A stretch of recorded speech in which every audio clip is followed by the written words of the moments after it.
ꯃꯇꯝꯁꯤꯗ ꯒꯦꯝ ꯀꯟꯅ ꯁꯥꯟꯅꯔꯤꯀꯣ ꯇꯧꯔꯤ ꯃꯌꯥꯝꯁꯤꯅ ꯁꯤꯒ ꯃꯌꯥꯝ ꯄꯨꯔꯤꯁꯤꯅꯀꯣ ꯉꯁꯤ ꯕꯤꯁ꯭ꯋꯀꯔꯃꯅꯤꯅ ꯑꯗꯨꯒꯤ ꯍꯥꯏꯗꯤ ꯂꯥꯏꯗ ꯈꯔ ꯗꯨꯛ ꯊꯥꯎꯃꯩ ꯀꯠꯀꯦꯅ ꯀꯟꯅ ꯁꯤꯜꯂꯤꯕ ꯃꯈꯥꯗꯁꯨ ꯒꯥꯔꯤ ꯆꯥꯝꯃꯒ ꯂꯣꯏꯔꯦ ꯑꯗꯨꯒꯤ ꯉꯁꯤ ꯉꯥꯏꯍꯥꯛ ꯕꯤꯁ꯭ꯋꯀꯔꯃ ꯃꯇꯦꯛ ꯑꯃ ꯇꯧꯊꯒꯦ ꯀꯣ ꯁꯤꯗ ꯋꯥꯏ ꯇꯩꯔꯤꯁꯦ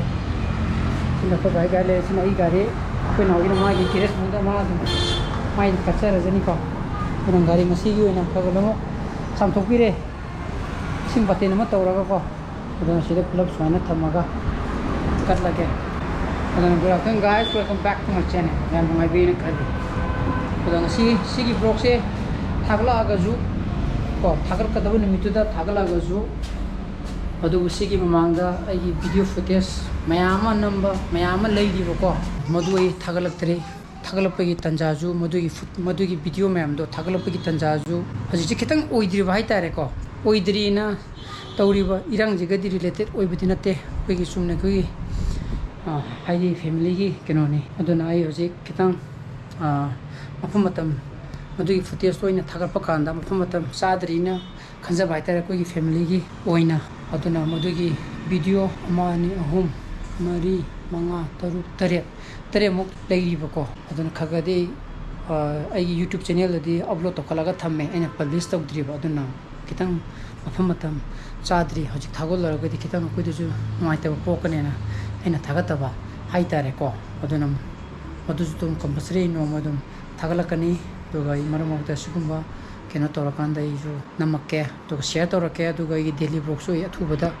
ꯍꯧꯅꯕ ꯇꯧꯔꯛꯀꯦ ꯊꯕꯛꯁꯨ ꯈꯔ ꯆꯤꯟꯕ ꯏꯆꯥꯅꯨꯄꯥ ꯉꯁꯤ ꯁꯟꯗꯦꯅꯤꯅ ꯀ꯭ꯋꯥꯀꯩꯊꯦꯜꯗ ꯆꯠꯂꯒ ꯃꯥ ꯆꯥꯛꯆꯥꯔꯨꯔꯦ ꯑꯩꯈꯣꯏꯀꯣ ꯑꯗꯨꯅ ꯁꯤꯗ ꯃꯥ ꯀꯟꯅ ꯒꯦꯝ ꯁꯥꯟꯅꯔꯤ ꯀꯔꯤ ꯁꯥꯟꯅꯔꯤ ꯒꯣꯁ ꯑꯣꯐ ꯁꯨꯁꯤꯃꯥ ꯀꯣ ꯑꯗꯣ ꯁꯤ ꯃꯌꯥꯝꯁꯤꯁꯨ ꯄꯨꯂꯞ ꯂꯥꯏꯗ ꯀꯠꯂꯒꯦ ꯂꯥꯏ ꯗꯨꯛ ꯊꯥꯔꯒꯦꯕꯀꯣ ꯕꯤꯁ꯭ꯋꯀꯔꯃꯒꯤ ꯑꯗꯨꯅ ꯀꯩꯝꯇ ꯁꯦꯡꯗꯣꯛꯈꯤꯒꯦ ꯑꯗꯨꯒ ꯏꯔꯨ ꯃꯥꯏꯊꯔꯒꯦ ꯑꯩ ꯇꯦꯕꯜ ꯅꯨꯡꯁꯤꯁꯨ ꯅꯍꯥꯟꯈꯩ ꯋꯥꯏ ꯆꯥꯏꯔꯒ ꯂꯩꯔꯝꯃꯕꯅꯦ ꯑꯃꯨꯛ ꯉꯁꯤ ꯑꯃꯨꯛ ꯁꯦꯡꯗꯣꯛꯀꯦꯅ ꯈꯜꯂꯝꯕꯗꯒꯤ ꯑꯃꯨꯛ ꯁꯦꯡꯗꯣꯛꯑꯝꯃꯤꯅꯦꯕꯀꯣ ꯑꯗꯨꯅ ꯁꯤ ꯂꯣꯏꯔꯒ ꯅꯨꯡꯁꯥ ꯈꯔ ꯅꯦꯝꯊꯔꯛꯄ ꯀꯥꯟꯗ ꯂꯥꯏꯗꯨꯛ ꯊꯥꯔꯒ ꯂꯥꯏꯗ ꯚꯛꯇꯤ ꯈꯠꯆꯔꯒꯦꯀꯣ ꯑꯗꯨꯅ ꯁꯨꯃꯥꯏꯅ ꯁꯤꯅ ꯑꯦꯂꯦꯛꯇ꯭ꯔꯣꯅꯤꯛ ꯑꯥꯏꯇꯦꯝꯁꯤꯀꯣ ꯁꯦꯝꯃꯤꯁꯦ ꯑꯗꯨꯒ ꯁꯤꯗꯅ ꯑꯗꯨꯒ ꯁꯤꯗꯒꯤ ꯑꯃꯨꯛ ꯍꯥꯏꯗꯤ ꯑꯇꯨꯝ ꯑꯍꯥꯎ ꯃꯈꯥꯒꯤ ꯑꯩꯈꯣꯏꯒꯤ ꯂꯥꯏꯒꯤ ꯁꯣꯔꯤ ꯂꯥꯏꯒꯤ ꯒꯥꯔꯤꯒꯤ ꯑꯣꯏꯅ ꯑꯃꯨꯛ ꯇꯧꯔꯅꯦꯕꯀꯣ ꯇꯥꯃꯣ ꯑꯥꯗ ꯂꯩꯈ꯭ꯔꯦ ꯆꯥꯎꯔꯣ ꯑꯥꯗ ꯊꯨꯕꯤ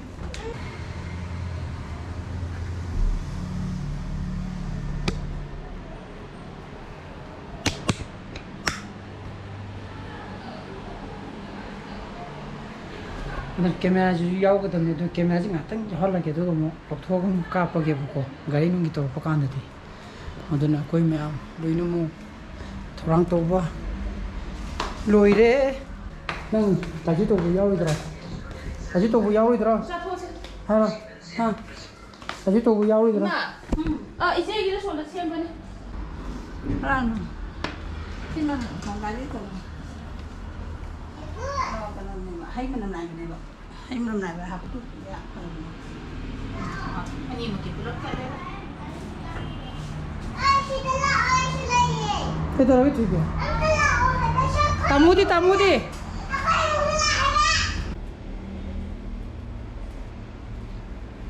그럼 뭐라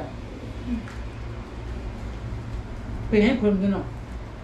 비싸다 오빠이 뭐 하자니 비싸다 그게 못되게 마 इसका था कि वीडियो दे यार मनी दा खा सुन कट तू के था थोड़ा तो भी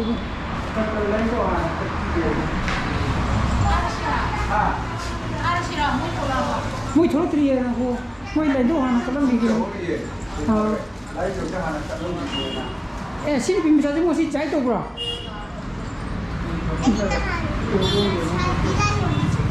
ha cái ba 이라는 미다 이라는 미다 trái đâu vậy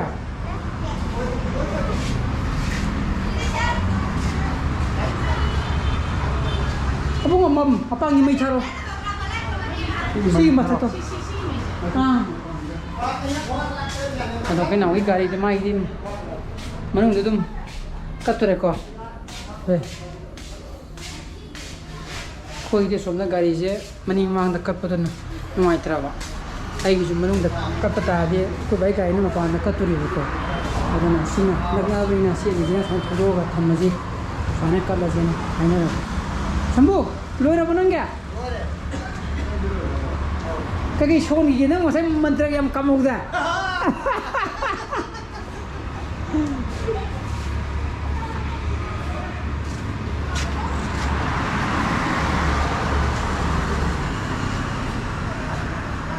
yam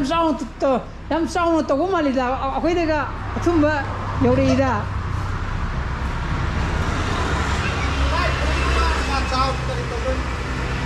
saung to mi sai na to ki to ga ai akhoi ki yum ni puja an ko samjol la puja asa ta isi ko na ko ni mire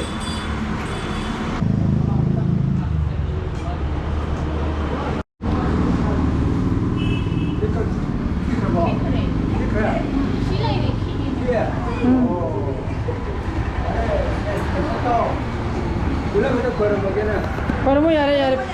pulo mo tum khurumme mai tagra tuan he khurumme ko dro ga ha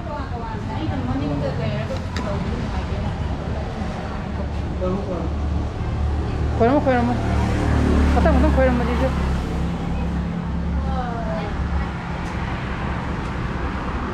koi pesha thada ga damin pasama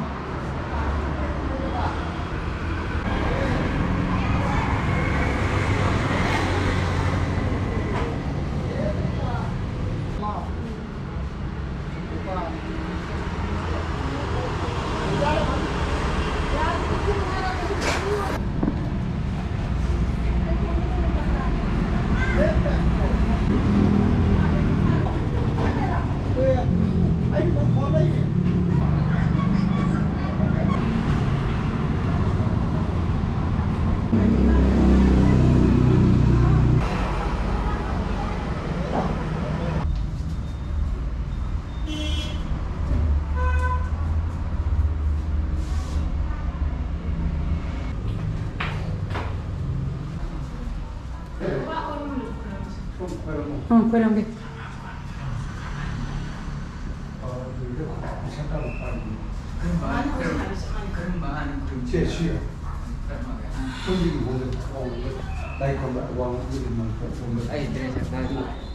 kem kai de bo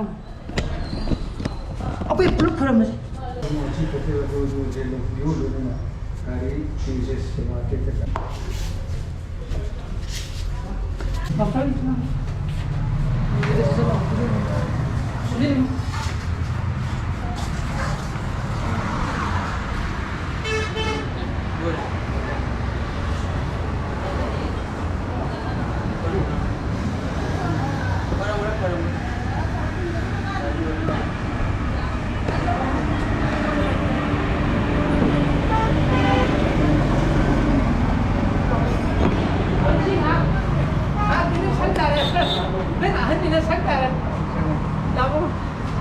Pupuna han ni pupuna sengjar ada ni. Maira le.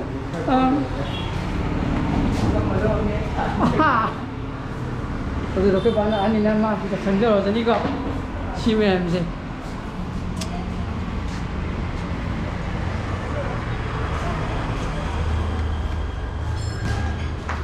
Mada nang asigi